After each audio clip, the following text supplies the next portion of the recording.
সামাজিক যোগাযোগ মাধ্যমে বাজে ধরনের কন্টেন্ট বানিয়ে ক্রিম বিক্রি করা ভাইরাল টিকটকার শারমিন শিলা ওরফে ক্রিম আপাকে গ্রেফতার করেছে পুলিশ।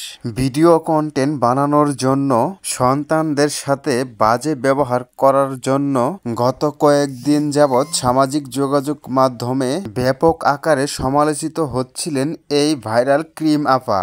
সামাজিক যোগাযোগ মাধ্যম থেকে টাকা আয়ের জন্য নিজের শিশু সন্তানের সঙ্গে নিষ্ঠুরতম আচরণ করা মামলায় শারমিন শিলা ওরফে ক্রিম আপাকে গ্রেফতার করেছে পুলিশ। বৃহস্পতিবার 10 এপ্রিল সাভার পৌর এলাকা থেকে তাকে গ্রেফতার করা হয়। বিষয়টি নিশ্চিত করে জানিয়েছেন আশুলিয়া থানার ভারপ্রাপ্ত কর্মকর্তা ওসি কামালুজ্জামান। এর আগে সামাজিক যোগাযোগ মাধ্যম থেকে টাকা আয়ের জন্য নিজের শিশু সন্তানদের সঙ্গে নিষ্ঠুরতম আচরণ করার কারণে শারমিন শিলা ওরফে ক্রিম আপার বিরুদ্ধে এই মামলাটি করা হয়। বুধবার 9 এপ্রিল আশুলিয়া থানায় এই মামলাটি করেন সাভার উপজেলার মহিলা বিষয়ক কর্মকর্তা কাজী ইসরাত জাহান। এরপরই তাকে গ্রেফতার করা হলো। তবে এই ভাইরাল ক্রিম আপা তার সামাজিক যোগাযোগ মাধ্যম থেকে টাকা আয়ের জন্য তার সন্তানদের সঙ্গে যে আচরণটি করেছে তা কি ঠিক নাকি ভুল তা অবশ্যই কিন্তু কমেন্ট করে আপনারা জানিয়ে দিবেন।